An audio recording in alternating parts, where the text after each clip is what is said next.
Firstly, thanks very much everybody in the audience for being here, and thanks to the organisers for putting on a great conference.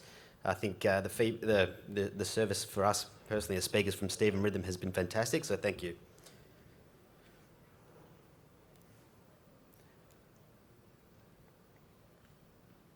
Great. So I joined SUDA at the start of this year as the CEO. It's a pharmaceutical company. I'm excited to tell you about what we're doing moving forward in 2020 and what we've currently got underway. Just the usual disclaimer. So what we actually have is, it sounds very simple in one sentence. We have a platform technology to take drugs from a solid dose form and convert them into oral sprays. So the chemistry that goes into, while that sounds simple, the chemistry that goes into being able to do that is incredibly complex, and that's one of the largest barriers to entry for us and our technology, is we've got the team and the know-how in order to do that. Importantly though, and I'll come to this, we also have patents that protect that position, so it's another barrier to entry for competitors. So the next question is why develop drugs into an oral spray in the first place? And it's quite simple. There are numerous benefits. So for the markets we attack, like migraine, insomnia, speed of onset's critical. And if you look at that graph there at the top, only second to sticking a needle in your arm, dosing through as an oral spray into the mouth actually comes second, versus on the very left-hand side of that graph, pills, capsules, about 10 to 30% actually makes it into the bloodstream. So the drugs get into the bloodstream a lot faster and work much quicker, and at much better relief for patients quickly. So again, there's some interesting markets that are unable to take pills as well. So a large percentage of the population can't swallow. So that's another market for us. Also patients that might be having a seizure, we can just oral spray into the mouth to affect those patients, as well as pediatrics. So children are notoriously difficult for getting paracetamol and things in solid pill forms or as solutions. The nice thing about what we do is we work with drugs that have already been approved, so we know they're safe and we know they work. And that means we can also select the markets that we play in. So we select billion-dollar markets. Again, insomnia, migraine, medical grade cannabis and solid tumours are all large markets in the multi-billion-dollar range. Given that we're working with the previously approved drugs, we also know that we can leverage pathways so we don't actually have to repeat all the data that's been generated, which saves us in terms of cost and time. And a really strong validation of our technology is the fact that we've got partnerships with companies like Sanofi, a top 5 pharmaceutical company, and Teva, the largest generics manufacturer in the world.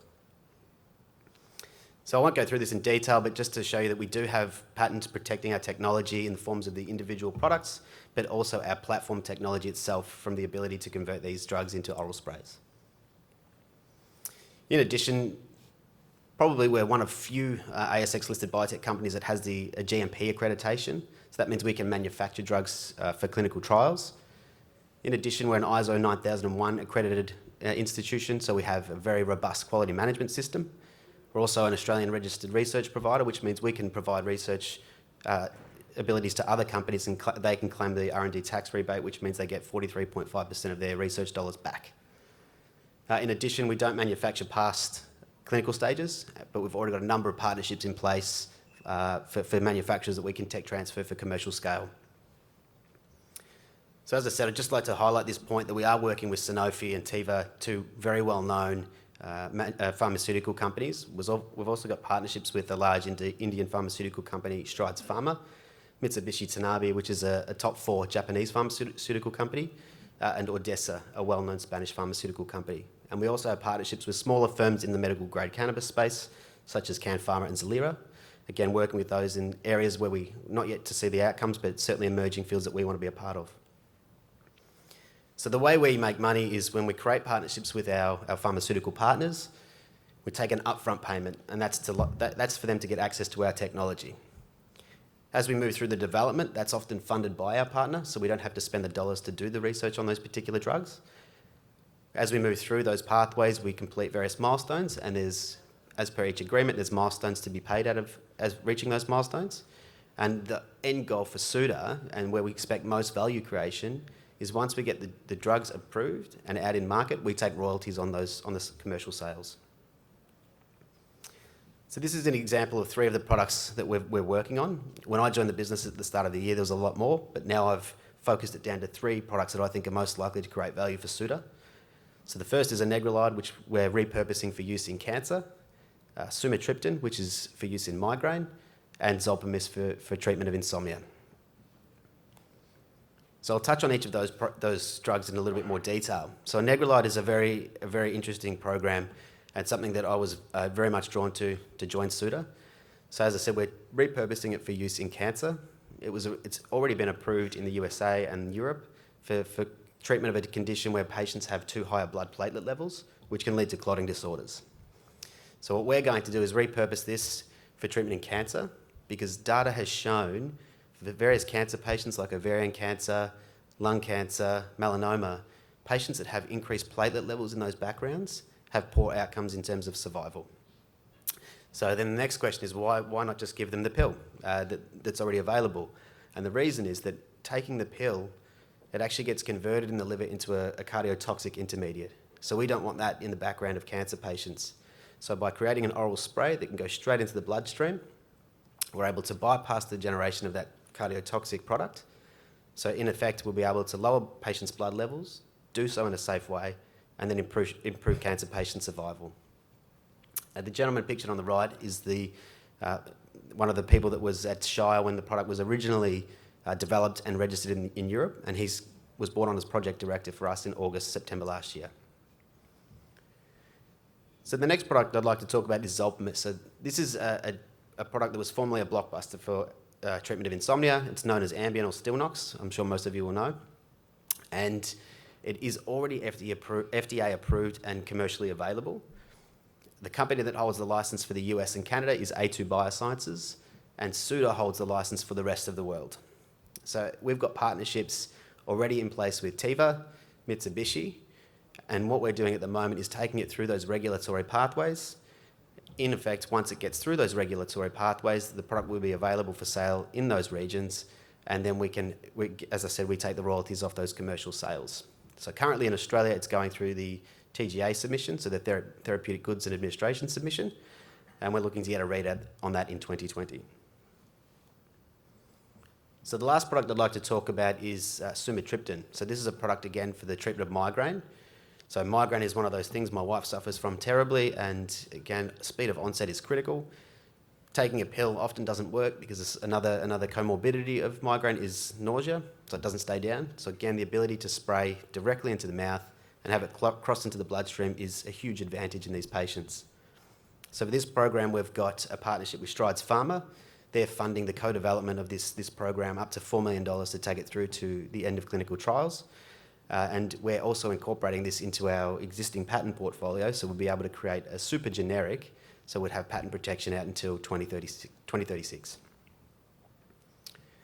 So the focus for SUDA for 2020 is global expansion of our insomnia product, Zolpidem, by creating new partnerships in new territories, development of the cancer project and Negrolite into phase 1 clinical trials, and continue to work on our assets that we've got in development with other partners such as Strides, Sanofi and Ordesa. Unfortunately, we can't name the products for Sanofi and Ordesa, it's confidential, and work with Celera and Can Pharma for products in the medical grade cannabis space.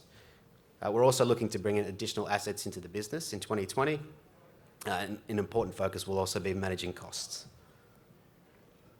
So Leslie pointed out Paul Hopper before. He joined the board in May 2019 as exec chairman. He's instrumental to the business. He's got an enormous background in the life science and biotechnology space.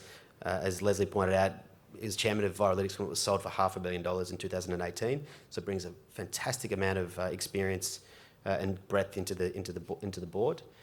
Myself on board. So my background is research, drug development, venture capital investing in the healthcare space, and certainly very excited to be a part of SUDA.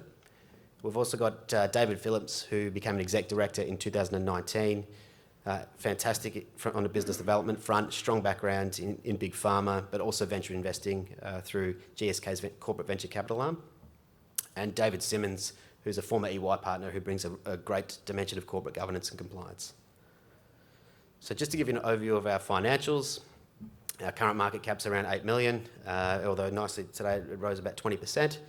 And we had a consolidation 25-1 for our share to clean up the register at the end of last year. As of the end of December, we had $2.4 million cash in the bank, and we expect that to last until the second half 2020. So we've got patient shareholders on the register and looking to get some more concentration and some institutions. So just to summarise, so SUDA has a really unique platform to turn solid dose drugs into oral sprays. Why that's important is it means we can deliver those drugs faster. We increase the level of bioavailability so they may be safer to administer, and we can give less drug to patients. So we can select the markets, and we select large target markets and use commercial filters to select them. Because we're working with drugs that are already safe and we already know they work, we don't have to complete all that experimentation work again, so it saves us in terms of time and cost. I'm particularly excited about the drug that we've got for the treatment of cancer. And again, our technology is validated by the fact that we've got partnerships with outstanding and very large pharmaceutical companies. That's supported by a robust intellectual property portfolio. And we're certainly, at this stage, we've got a very attractive valuation with a fair bit of news flow to come through 2020. I'd like to thank you all for your attention, and feel free to come and see us to have a chat if you would like some more information.